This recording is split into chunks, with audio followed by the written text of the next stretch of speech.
Buenas tardes a José Luis Mendoza, a mi amiga Susana Gotró, a Esteban Delgado y a mi amigo Eddie Alcántara. Saludos, hermano. Estamos a sus órdenes.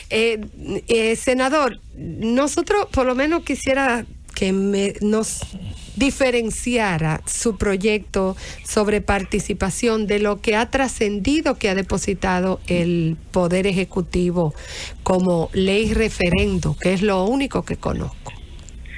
Bueno, debo decir que yo en las últimas semanas he interactuado en varias ocasiones con el consultor jurídico del Poder Ejecutivo. Algunas veces a través de su consultor y en la última ocasión de manera directa con el consultor jurídico. Y le depositamos, y él permitió de manera generosa que le explicáramos un proyecto que habíamos elaborado desde el año 2011. El 9 de septiembre del año 2011 fue depositado por primera vez y ha permitido en 8 ocasiones. Es un proyecto de ley que se denomina Ley Orgánica sobre los Derechos de Participación Ciudadana y Mecanismos de Control Social. Es un proyecto de ley que hará posible que demos respuesta a 8 artículos de la Constitución. El artículo 22, el artículo 91, el artículo 97, el 112, el 116, el 210 y el 272. Pero también que demos respuesta a los artículos 15 y 21 de la Ley 1-12 sobre Estrategia Nacional de Desarrollo, en sus objetivos generales 1.3 y en su línea de acción 13-11. De modo que es un proyecto integral, un proyecto amplio, es una especie de código de democracia directa que abarca 16 mecanismos de participación de los ciudadanos. Por ejemplo, en la ley lo dividimos en 3 grandes capítulos. Un primer capítulo que tiene que ver con mecanismos directos de participación nacional, y ahí tenemos el referéndum aprobatorio constitucional, el referéndum ordinario y el plebiscito nacional. El otro gran capítulo es mecanismos directos de participación local, la iniciativa normativa municipal, el referéndum local, el plebiscito local, el presupuesto participativo y el cabildo abierto. El otro tema, el otro gran capítulo es mecanismos de participación y control ciudadano. Ahí tenemos una ley de vistas públicas, una ley de derechos de petición, una ley de consultas populares, una ley de veeduría ciudadana, una ley de comisión de auditoría social, una ley de observatorios, una ley de demanda y rendición de cuentas y una ley de denuncia de faltas. Todos esos mecanismos democráticos que establece la Constitución están consignados en esta ley desde el año 2011, 9 de septiembre del año 2011. Pero, senador, entonces estamos hablando con todo el detalle al consultor jurídico con el ánimo de que mi propuesta con la que tenía intención de introducir el Poder Ejecutivo se conocieran de manera conjunta, claro, y así dar respuesta a lo que establece la Constitución, que en varias ocasiones incluso el Tribunal Constitucional ha emitido sentencias exhortativas solicitando, indicándole al Congreso la necesidad de que esas leyes se aprueben.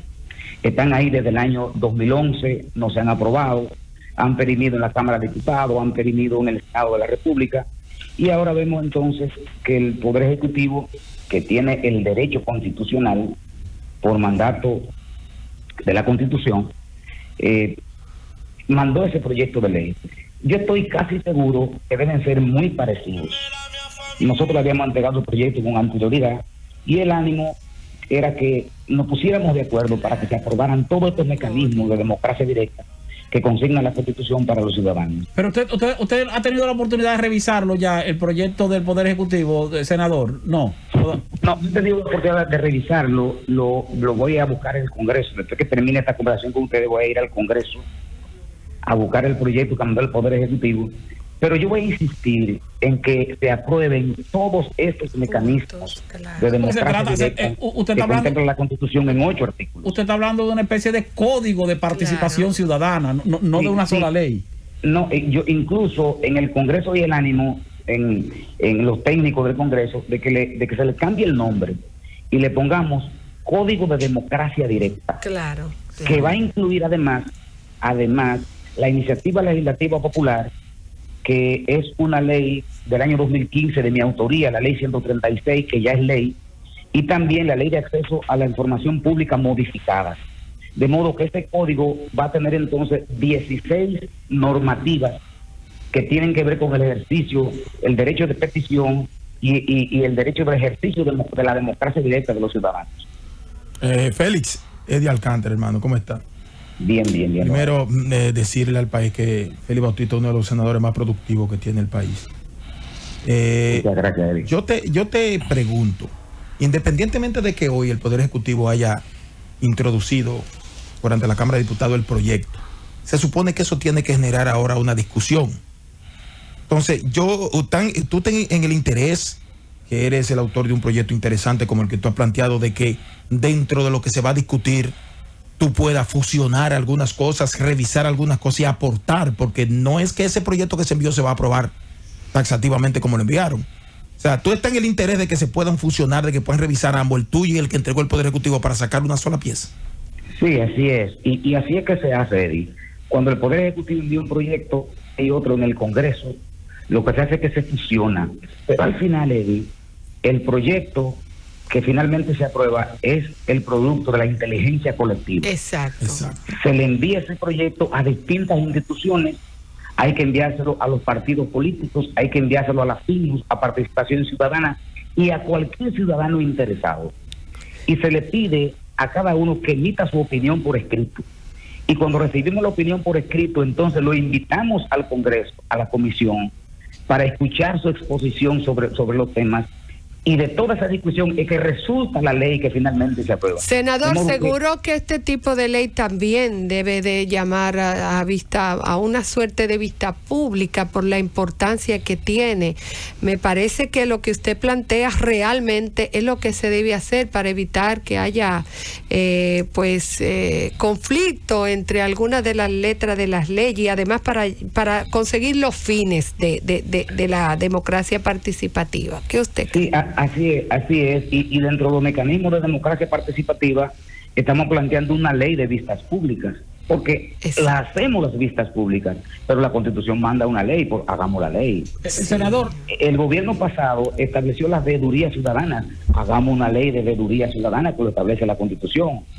O sea, es que esta normativa que yo sometí desde el año 2011 abarca 16 mecanismos, dentro de los cuales está el que mandó el Poder Ejecutivo. La idea debe ser que se apruebe esta ley tomando en cuenta lo que mandó el Poder Ejecutivo, porque se aprobaría lo que el Poder Ejecutivo envió y mucho más. Exacto. Senador, conforme al mandato constitucional y conforme a la sugerencia del Tribunal Constitucional. Senador, estamos hablando de unas normativas que son a su vez mandatos de la Constitución de la República, que se aprobó en el año 2010 bajo el liderazgo del Partido de la Liberación Dominicana, al cual usted pertenecía, y de el presidente Leonel Fernández, que sigue siendo su líder a través de la Fuerza del Pueblo actualmente. ¿A qué usted atribuye que un proyecto de ley tan interesante como ese que usted hace referencia, sometido en el 2011, o sea, apenas un año después de haberse aprobado la nueva Constitución, no se haya aprobado posteriormente, en los 9 años siguientes que duró dirigiendo el país, el propio partido de donde surgió la reforma constitucional? Mire, a lo largo de estos 10 años, del 11 al 21, hemos hecho ingentes esfuerzos para que la ley se apruebe. De hecho, en varias ocasiones se aprobó en el Senado de la República, en 3 ocasiones, y se llegó a estudiar profundamente en la Cámara de Diputados y perimió. Y cuantas veces perime, la reintroducimos de nuevo para que la ley siga vigente. Ahora, lo cierto es que cuando el Poder Ejecutivo no muestra el interés, generalmente el Poder Ejecutivo ha tenido en los últimos años el control del Congreso. Cuando no hay un interés marcado del Poder Ejecutivo en que esto se apruebe, entonces no se aprueba, las cosas se van durmiendo y uno lo que tiene que hacer es seguir insistiendo. Yo espero que como hay un interés ahora de que se apruebe esta ley de referéndum aprobatorio constitucional, que podamos, yo voy a insistir para que no solamente se apruebe esa, sino todos los mecanismos de democracia directa que están planteados en la ley que he sometido, para que hagamos una especie de código de democracia directa. Sobre todo, Félix, mecanismos y cumplamos con el mandato constitucional. Sobre todo, senador, porque eso tiene un fuerte impacto en la transparencia y en la democracia. Mucha gente no sabe que la potestad reglamentaria delegada que tiene la administración, algunos ministerios, también obligan a la realización de vista pública cuando se van a adoptar reglamentos y demás que son de alcance colectivo o sectorial.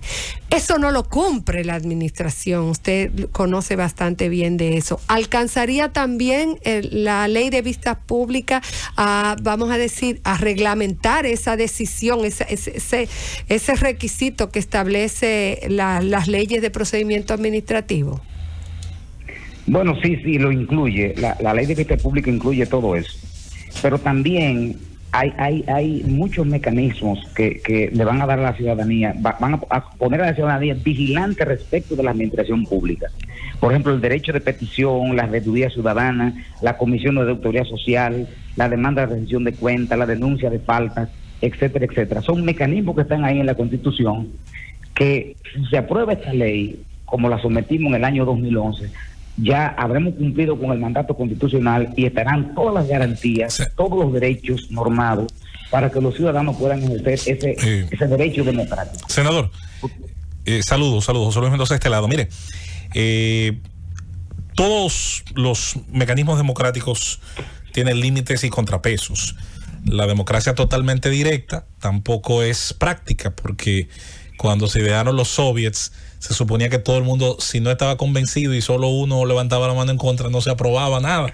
Y luego eso hubo que cambiarlo porque no era práctico. Entonces, también el tema de los referendos y plebiscitos se ha comprobado en el tiempo, pues pueden a veces generar, sobre todo por temas de populismo, aspectos que terminan siendo, digamos, perjudiciales. Por ejemplo, yo soy de los que dice que el referéndum favorece porque da legitimidad a decisiones que las clases políticas no quieren tomar. Sin embargo, yo no estoy de acuerdo, por ejemplo, con los referendos revocatorios. A mí me parece que eso es altamente peligroso, le quita responsabilidad a los votantes, intenta solucionar problemas creando otros. ¿Cuál es su opinión sobre los límites que tienen esas herramientas? Mira, de hecho, el referéndum revocatorio está prohibido en la Constitución. Excelente. O sea, no es posible usted plantearse un referéndum sobre preguntarle a la ciudadanía si quiere que un funcionario electo o un funcionario designado sea removido de su cargo. Eso está prohibido. Y no solamente eso, hay un quórum para aprobar una ley de convocatoria a referéndum aprobatorio, que es a 2/3 partes de los presentes en ambas cámaras, que también lo establece la Constitución. De modo que el artículo 210 de la Constitución prohíbe la revocación de autoridad electa o designada, o sea que hay un límite, y lo establece la propia Constitución, y todo eso está consignado en la propuesta de ley que hoy reposa en el Congreso. Estoy totalmente de acuerdo contigo, José Luis. Excelente. ¿Qué comisión debería, en caso de que se designara una comisión, conocer este proyecto en principio? Bueno, habría que ver, porque entró por la Cámara de Diputados. Lo correcto es, hay dos formas de hacerlo: o se manda a la Comisión de Justicia o se conforma una comisión especial. Bicameral. De tal suerte que muchas veces en la Comisión de Justicia no están representados todos los actores políticos de la Cámara de Diputados, entonces se conforma una comisión especial para que todos estén representados. Y lo correcto es que al mismo tiempo se designe una comisión bicameral. Exacto. Para que sea las dos cámaras. Trabajen. Eso luego va entonces al Senado de la República. El Senado entonces designa la contraparte del Senado para la comisión bicameral, y ahí en esa comisión bicameral es que yo quiero hacer valer que estudiemos esta propuesta, que es más integral y que además incluye la propuesta del Poder Ejecutivo. ¿Usted pertenece a qué comisiones, senador? Bueno, yo soy el presidente de la Comisión de Justicia, de la Comisión de Obras Públicas, pero soy vicepresidente de la Comisión de Economía, Planificación y Desarrollo, soy miembro de la Comisión de Educación, de la Comisión del Sector Agropecuario y de la Comisión de Presupuesto.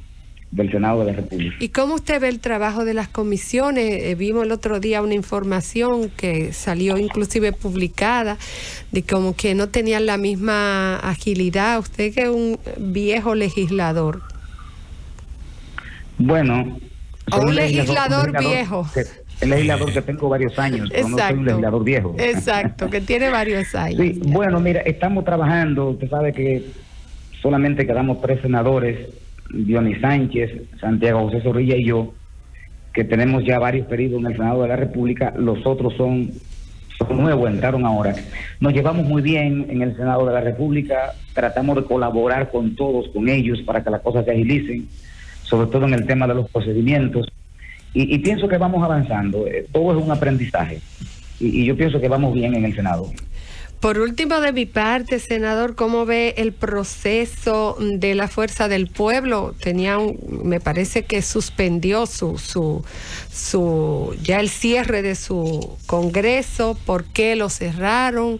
¿Y qué usted piensa que se puede esperar de ese congreso? Profesor Juan Bosch, ¿verdad? Un congreso exitoso, un congreso electrónico totalmente, donde más de 7,000 compañeros y compañeras han votado sobre la propuesta, todo electrónico. Y la oposición se debió a que este fin de semana iba a coincidir con la elección que tiene el Partido de la Liberación Dominicana. Se iban a celebrar 2 eventos políticos de importancia y la comisión organizadora decidió posponerlo para más adelante, la parte final del Congreso de la Fuerza del Pueblo. Es un congreso muy exitoso y pienso que la Fuerza del Pueblo va creciendo, se va fortaleciendo y pronto seremos la primera mayoría en la República Dominicana, como resultó ser en el Senado de la República. Bueno, muchas gracias senador, y suerte con ese código. De mi parte, quisiera que tuviera éxito su gestión. Gracias a todos. Vamos a la pausa.